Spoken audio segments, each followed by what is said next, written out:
며칠 지나지 않았는데 여러분 가정 안에 평안이 함께하기를 간절히 소망합니다. 예, 날마다 기쁨과 소망이 끊이지 않아야 되고 기쁨의 웃음소리와 또 환호와 감격이 날마다 여러분 가정 안에 서로 충만하게 이루어지기를 간절히 원합니다. 이런 재미난 이야기가 있지요. 아버지가 이제 자녀에게 5월 8일 어버이날이 얼마 남지 않았음을 얘기해 주면서 그거 알고 있냐고, 어버이날 며칠 안 남은 거 꼭 알고 있냐고, 올 때는 양손 무겁게 이렇게 옷 찾아올 수 있도록 그렇게 얘기를 했답니다. 그랬더니 그 아들이 답장하기를 아버지 어린이날 하시는 거 보고 그렇게 하겠습니다. 그랬다 그러죠. 어린이날 하시는 거 보고 5월 8일 날 하겠다고 그랬답니다. 사랑은 먼저 받고 또 주는 것도 은혜가 있어요. 그죠? 우리가 먼저 하나님께 사랑을 받았습니다. 내가 먼저 하나님께 사랑을 드리지 않았어요. 하나님께서 우리에게 찾아오셨고 사랑을 주셨습니다. 부모된 우리가 먼저 자녀들에게 사랑을 보여주고 그리고 그들을 위해 기도하고 있음을 함께 나눌 때 그 은혜와 풍성이 또 사랑이 충만하게 될 줄 믿습니다.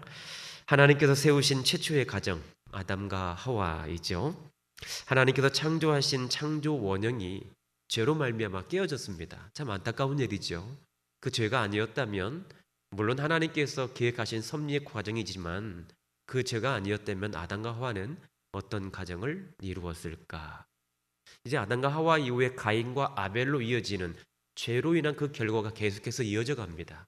그러다 보니 가인과 아벨, 다툼과 열등감, 그리고 가지근이 갖고 있는 그런 아픔들 때문에, 갈등들 때문에 도리어 살인 사건이 벌어지는 그런 참담함도 볼 수 있는 그런 가정의 모습을 볼 수 있습니다. 그래서 성경은 아무리 사람이 노력을 해도 그 가정을 세우시는 분은 하나님이시다. 그리고 아무리 성이 견고해도 그 성을 지키시는 분은 하나님이시다라고 분명하게 말씀해 주셨어요. 그래서 제가 5월 가정의 달을 하나님 안에서 어떻게 보낼까? 그리고 성도들 가정에 누구를 통한 가정의 축복을 누릴 수 있을까? 시편 127편의 말씀 1절부터 5절까지 있는 말씀인데요. 이 말씀이 여러분 삶 가운데 축복이 되기를 간절히 소망합니다. 1절부터 127편 1절부터 5절까지 말씀 안에 모든 축복이 다 내포되어 있어요. 한번 우리 볼까요? 시편 127편 1절 5절 화면을 보시면서 같이 읽습니다. 시작. 여호와께서 집을 세우지 아니하시면 세우는 자의 수가 헛되며 여호와께서 성을 지키지 아니하시면 파수꾼의 깨어 있음이 헛되도다. 너희가 일찍이 일어나고 늦게 누우며 수고의 떡을 먹음이 헛되도다. 그러므로 여호와께서 그의 사랑하시는 자에게는 잠을 주시는도다. 보라, 자식들은 여호와의 기업이요 태의 열매는 그의 상급이로다. 젊은 자의 자식은 장사의 수중의 화살 같으니 이것이 그의 화살통에 가득한 자는 복되도다. 그들이 성문에서 그들의 원수와 담판할 때에 수치를 당하지 아니하리로다. 아멘. 자녀를 통해 주시는 아버지의 영원한 기업. 누구에게 이 기업을 이야기할 것인가? 그것은 여러분 사랑하는 믿음의 자녀들, 그 자녀들에게 영원한 하나님의 기업을 물려주시고 하나님께서 신앙의 유산으로 물려주신 그 아름답고 복된 그런 면류관들을 물려줄 수 있는 우리 가정이 되기를 간절히 소망합니다. 저는 그래서 그런 자녀들 마음속에 자녀들 심령에 하나님을 심기는 것이 앞으로 보게 될 비전이요 열매라고 저는 생각합니다. 그래서 성경은 날마다 우리에게 그 말씀을 주시면서 자녀들 마음 가운데 그 심령에 하나님을 점검할 수 있는 우리 부모가 되었으면 좋겠습니다. 진정 우리 자녀들 마음 안에 하나님이 거하시는지, 하나님을 인해 충만한 은혜를 누리고 있는지 오늘 그 마음을 점검하는 귀한 시간 되기를 원합니다. 먼저 자녀의 마음에 하나님을 심기 위해서는 가정 안에 서로 신뢰 관계가 잘 형성되어야 합니다. 어떤 관계요? 신뢰 관계. 부모는 자녀를 믿고요.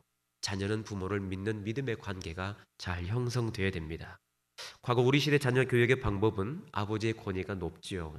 그래서 일방적인 서로 쌍방 간에 서로 소통하고 나눔의 교육이 아니라 일방적인 교육이 있던 것을 많이 경험했습니다. 그러다 보니 자연스럽게 신뢰 관계 형성이 잘 되지 않았던 부분이 있습니다. 그리고 그것조차 자녀가 나를 향해 믿음을 갖고 있는지 신뢰를 갖고 있는지 점검할 시간도 없이 먹고 사는 거에 상당히 많은 바쁜 일상을 보내게 되었죠. 물론 교육의 방법이 무조건 타협이나 합리적으로 이루어진 것이 아니고 때로는 주입식으로, 때로는 강하게 훈육할 수 있는 기회도 있지만 모든 교육을, 모든 자녀에 대한 교육을 그렇게 강압적으로, 권위적으로 한다는 것은 조금은 어려움이 있다라고 많은 학자들이 이야기합니다. 그래서 사람과 사람과의 관계에는 서로 관계가 잘 형성이 되어야 됩니다. 그래서 부모가 자녀를 바라볼 때도 서로 믿음을 줄 수 있고 신뢰를 줄 수 있고, 자녀도 부모를 바라볼 때도 우리 부모님이 내게 하신 말씀이라면 나는 믿어 라는 보증이 있어야지요. 그리고 부모님도 마찬가지. 우리 자녀라면 어디에 내놓아도 하나님께서 지키심을 나는 확신해 라는 그런 믿음의 관계가 형성될 때에 하나님께서 그 가정에, 그 심령 안에 하나님으로 잘 채워져 가는 은혜가 있기를 원합니다. 이것을 우리가 그 이태리어로 라포라고 합니다. 라포라고 해서 이 관계 형성에 따라서 그 사람의 애정의 정도를 서로 측량할 수 있다는 거지요. 그래서 서로 간에 얼마만큼 애정을 가지고 신뢰 관계를 가지고 잘 그 라포가 형성되었는가를 보고 이 가정은 건강한 가정, 이 관계는 건강한 관계라는 그런 평가 지표를 내놓습니다. 요즘 같은 코로나 상황에서 아이들 학습이 온라인으로 이루어집니다. 뭐 대학교도 강의도 마찬가지고, 뭐 유치원, 뭐 요즘 근데 어린이집 보니까, 유치원 보니까 또 아이들은 마스크도 안 쓰고 어떻게 어린이집 유치원을 가더라고요. 참 그 꼬맹이들 대단하다 싶었는데, 더 대단한 것은 그 아이를 보내는 부모님들이 대단한 것 같아요. 제가 볼 때 대단합니다. 이 어른들은 마스크를 쓰는데 오히려 어린 아이들이 마스크를 쓰지 않고, 제가 사는 아파트 주변에도 보니까 아이들이 이렇게 막 나와서 이렇게 같이 있더라고요. 그런 온라인 상황을 하면서 가장 답답한 게 뭐냐면, 화면으로는 선생님 얼굴을 볼 수 있어요. 그죠? 음성도 들립니다. 그런데 서로에 대한 친밀감의 거리가 얼마나 먼지 몰라요. 화면으로 보여요. 선생님의 음성이 화면을 통해서, 컴퓨터를 통해서 들립니다. 그런데 관계는 친밀해지지 않았던 것 같아요. 우리도 얼마 전부터 계속 교회 영상 예배를 녹화해서 여러분 녹화로 예배를 드릴 때 여러분 느낌이 어떠셨어요? 예, 평소보다 더 충만하셨죠? 예, 좀 답답하고 지금 내가 예배를 드리고 있는 건지 어떤 건지 좀 답답함이 밀려올 때가 있었죠? 예, 아무리 영상이 발달하고 뭐 해도 사람은 만나야 복이에요. 그렇죠? 저만 그런가요? 사람은 만나야 되고 얼굴을 대면해야 되고 서로 친밀감이 있어야 되고 믿음을 줄 수 있는 관계는 서로 만날 수 있는 관계예요. 제가 어느 책에 읽었는데 친밀한 관계의 거리가 어느 정도냐? 침이 튀길 수 있는 거리라고 그래요. 그러면 1m 안에 있어야 됩니다. 그러면 그 사람은 서로 두 사람이 친밀한 관계다, 믿을 수 있는 관계다라는 표현을 쓴다고 합니다. 그런데 지금 상황에 우리가 침을 튀기며 대한다는 것은 무기죠, 무기. 네. 그런 어려움 속에서도 계속해서 이런 신뢰 관계가 쌓여져 가는 우리가 되기를 원합니다. 그런 의미에서 가정적 신뢰 관계가 잘 형성된 오늘 다윗의 모습을 볼 수 있습니다. 잘 보십시오. 14절 말씀 상반절입니다. 주신 본문의 말씀 14절 상반절 같이 읽습니다. 화면 보세요. 나는 그에게 뭐가 됩니까? 아버지가 되고 그는 내게 아들이 되리니. 이 아버지와 아들의 관계, 이 친밀한 관계가 어떻게 형성되었을까? 그리고 지금 다윗이 이 고백을 했던 이유가, 배경이 어떤 배경인가? 오늘 주신 본문 말씀 안에 있는 이 아버지와 아들의 관계는 하나님께서 다윗에게 주신 언약의 핵심 내용 두 가지를 다루고 있는데, 첫째는 뭐냐면 앞으로 내가 이 왕위를, 나라를 다스릴 수 있는 이 왕권을 사울 다음으로 누구에게 맡길 것인가 고민하지 않고 나는 반드시 다윗을 왕으로 삼겠다라는 확실한 언약을 아버지와 아들의 관계로 표현한 것입니다. 참 은혜로운 일이지요. 고민하지 않고 사울 초대왕 이스라엘 왕 사울 다음으로 내가 반드시 왕위를 이룰 자로 점 찍어 놨는데, 확신했는데 그 사람이 바로 다윗, 사랑하는 내 아들 다윗을 삼겠다라는 그런 약속입니다. 두 번째 의미는 뭐냐면, 다윗의 언약의 핵심은 다윗의 후손을 하나님의 아들로 삼겠다. 다윗의 그 혈통을 쭉 따라가면 결국 예수 그리스도의 계보가 나오죠. 그것을 보면 하나님께서 말씀하신, 선포하신 그대로 그 언약은 이루어졌습니다. 그러니까 단순히 아버지와 아들의 관계가 오늘 주신 말씀처럼 그냥 아빠, 자녀 이렇게 표현할 수 있는 단어가 아니라, 육신의 관계가 아니라 그것을 훨씬 뛰어넘는 민족과 민족의 만남이요, 그리고 영적으로 아비된 자와 자녀된 우리와의 만남이 바로 이 아버지와 아들의 관계로 표현되었다라고 볼 수 있습니다. 그래서 히브리서 1장 5절의 말씀을 보시면 이 관계를 좀 더 본질적으로 영적인 관계로 표현을 했습니다. 히브리서 1장 5절 같이 읽습니다. 시작. 하나님께서 어느 때에 천사 중 누구에게 너는 내 아들이라 오늘 내가 너를 낳았다 하셨으며 또다시 나는 그에게 아버지가 되고 그는 내게 아들이 되리라 하셨느냐. 아멘. 지금 히브리서에서도 오늘 주신 본문의 말씀과 동일한 아버지와 아들의 단어가 등장하는데 이것은 단순히 혈과 육을 가진 우리 사람의 아버지와 아들 관계가 아니라 우리의 아빠 아버지 되시는 하나님께서 우리의 아버지가 되시고 그리고 예수님을 구주로 믿는 자뿐만 아니라 1차적으로는 예수님, 그 아들 예수님과의 관계를 설명해 주신 것입니다. 그런데 우리도 동일하게 하나님을 아빠 아버지라고 부를 수 있는 양자의 특권을 갖고 있습니다. 예수님의 십자가 사건을 인해서 우리가 전혀 부를 수 없는 관계에서 죄 씻음을 받고 하나님의 자녀가 되는 권세로 예수님과 더불어 우리도 동일한 아들입니다. 그리고 자녀입니다. 그러므로 하나님을 아빠 아버지라고 부르는 것에 전혀 부담이 없어야 됩니다. 그냥 단순히 이웃집 아저씨 부르는 것이 아니라 정말 친정아버지 이상으로 나의 사랑하는 나의 아버지로 부르는 것처럼 아버지, 나의 아빠 아버지라고 부를 수 있는 은혜가 우리 가운데 있는 줄 믿습니다. 날마다 그 아빠 아버지 하나님을 입으로 고백하며 그 하나님께 의지할 수 있는 우리가 될 때에 우리 자녀들 마음에 하나님이 심겨지는 것입니다. 히브리서에서도 오늘 주신 본문과 동일한 아빠 아버지 관계를 표현하면서 계속해서 강조하는 것은 그 아들이 바로 그리스도이시다. 그리스도 대신 예수님께서 그 심령에 심겨지면 그는 반드시 열매를 볼 수 있다고 말씀해 주셨어요. 그 아들의 관계를 또 표현해 주셨는데 명확하게 누가복음 1장 31절과 33절의 말씀을 함께 보겠습니다. 같이 읽습니다. 보라 내가 잉태하여 아들을 낳으니 그 이름을 예수라 하라. 그가 큰 자가 되고 지극히 높으신 이의 아들이라 일컬어질 것이요 주 하나님께서 그 조상 다윗의 왕위를 그에게 주시리니 영원히 야곱의 집을 왕으로 다스리실 것이며 그 나라가 무궁하리라. 아멘. 지금 이 31절부터 33절의 말씀 안에 육신으로도 대할 수 있는 아버지 아들의 관계, 그리고 하나님과 그 아들 된 그리스도와의 관계, 그리고 하나님을 아빠 아버지라 부를 수 있는 우리들에게도 주신 특권의 관계를 다 설명해 놓았습니다. 그런데 특별히 다윗이란 그 계보를 들어 쓰셨고 사용하셨다는 사실을 기억하면 다윗의 가정 안에 주시는 영적인 신뢰 관계가 하나님과의 신뢰 관계가 참 특별했다는 사실을 우리는 짐작할 수 있습니다. 우리 잘 아시잖아요. 다윗과 하나님과의 친밀한 그 관계 안에 주시는 축복이 있었기 때문에 다윗의 가문을 하나님께서 인정하셨고 하나님이 세우시는 가정이 된 줄 믿습니다. 우리 가정을 한번 돌아봤으면 좋겠습니다.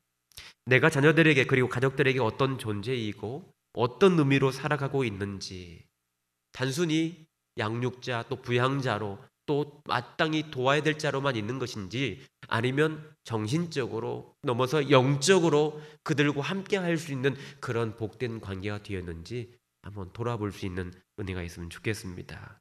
이 신뢰는 단순히 믿고 따르는 관계가 아니라 하나님 때문에 그 아들 예수님 때문에 우리와 관계가 더 신실하고 믿음 안에 하나 될 수 있는 은혜가 있다는 사실을 기억한다면 오늘 우리 가운데 허락하신 그 자녀들 마음에 하나님이 전부를 주신 하나님 자신의 전부를 내어주신 그리스도와의 온전한 연합도 우리가 꼭 염두에 두고 가정을 세울 수 있는 우리가 되기를 간절히 원합니다.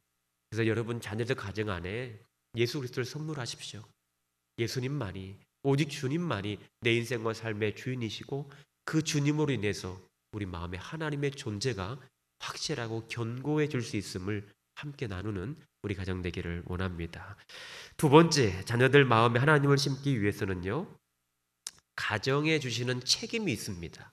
부모는 부모님에게 대한 책임, 자녀는 자녀에게 있는 책임, 이 책임을 잘 수행할 때 하나님의 은혜를 심을 수 있습니다. 주신 본문의 말씀 14절 하반절 말씀을 한번 보겠습니다. 앞서 상반절 말씀을 읽었기 때문에 하반절 말씀입니다. 시작. 그가 만일 죄를 범하면 내가 사람의 매와 인생의 채찍으로 징계하려니와. 아멘. 죄를 범하는 자녀를 보았는데 그냥 넘깁니까? 잘못하고 있는 자녀를 보는데 그냥 넘길 수가 없습니다. 하나님께서 인생의 채찍 그리고 매를 들어서 그들을 훈육하고 가르치는 것이 하나님께서 그 가정 안에 주신 부모의 역할입니다. 자녀가 잘못된 길로 갈 때 그것을 바른 길로 선회할 수 있도록 돕는 역할은 사랑하는 부모님들이 해야 할 역할입니다. 그리고 그 책임을 다할 때에 하나님께서 오늘 그 자녀들 마음에 하나님을 심을 수 있다고 말씀하셨습니다. 다른 표현으로 말하면 그가 율법을 떠나 타락하거나 불의를 행한다면 반드시 징계하리다라는 하나님의 말씀입니다. 성경에서 다윗의 인생에서 결코 빠뜨릴 수 없는 다윗의 인생과 대조를 이룬 한 사람이 있죠. 그 사람은 바로 이스라엘 초대왕 사울입니다.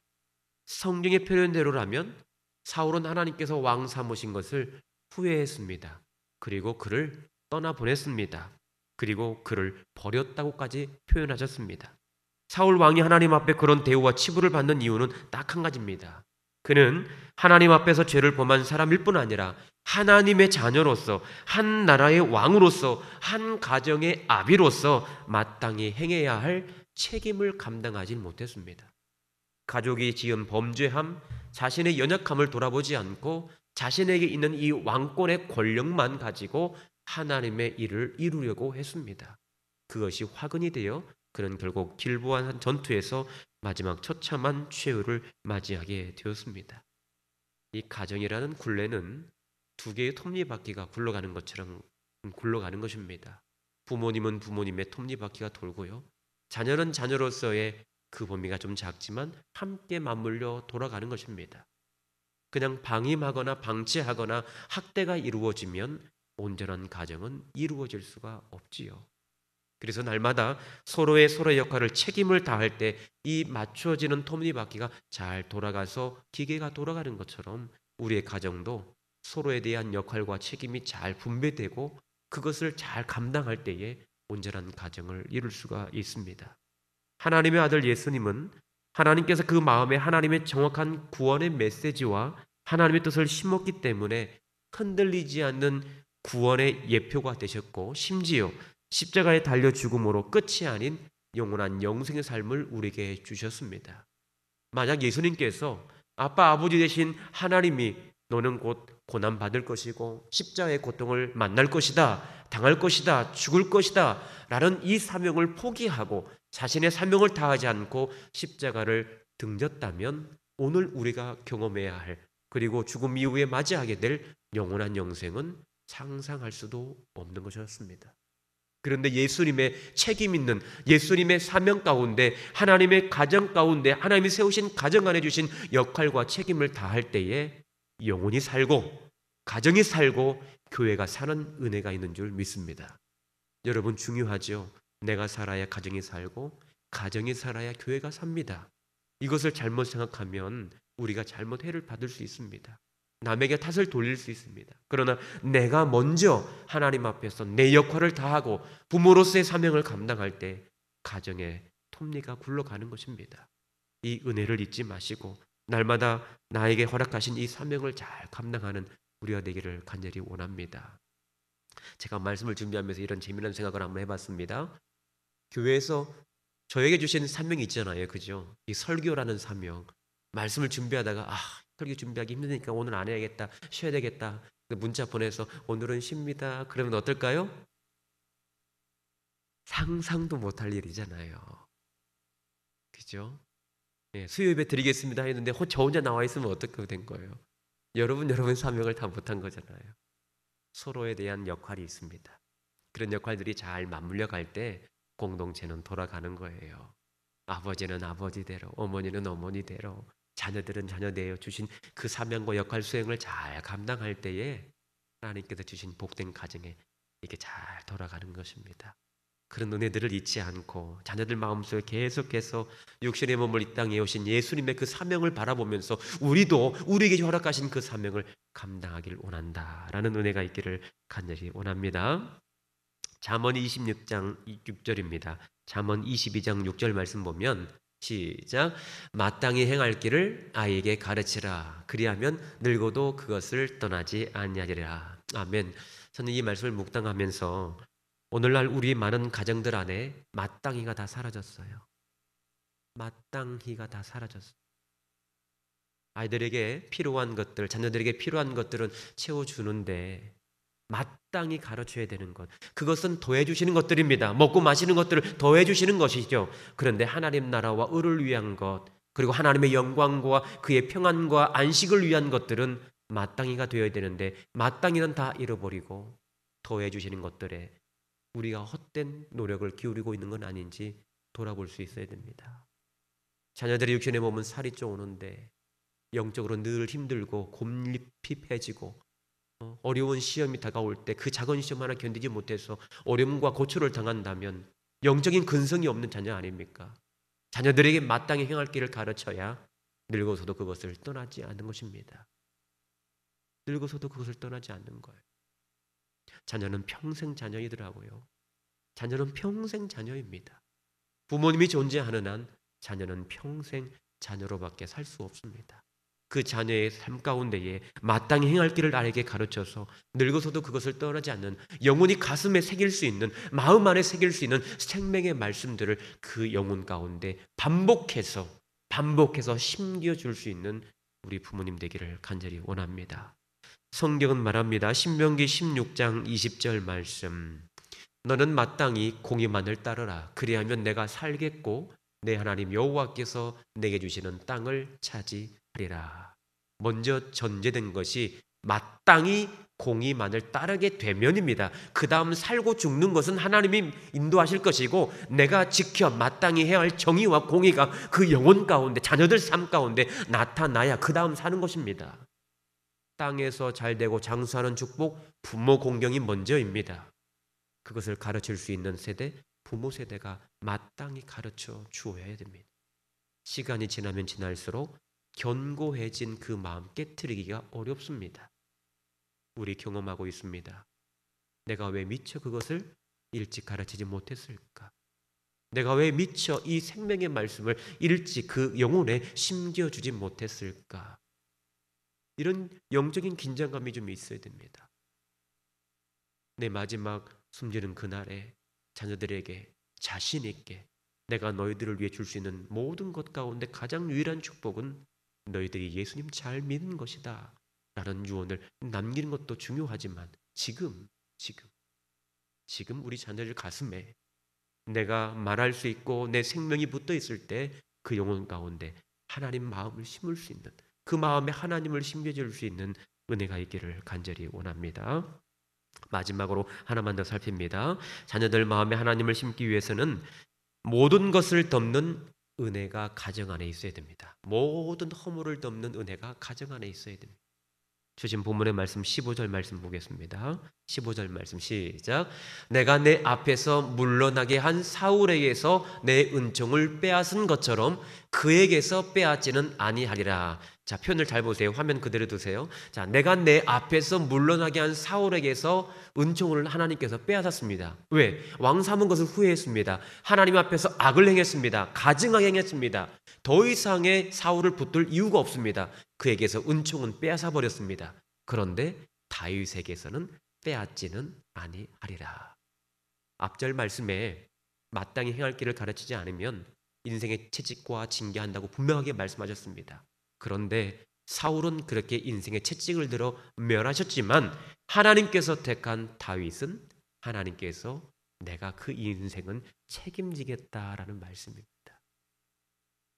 한 가정 안에서 믿음으로 살아가는 것, 하나님을 아빠 아버지라 부르고 그 자녀된 우리 가운데 이 사랑을, 허물을 덮는 이 사랑이 들춰지면 안 돼요.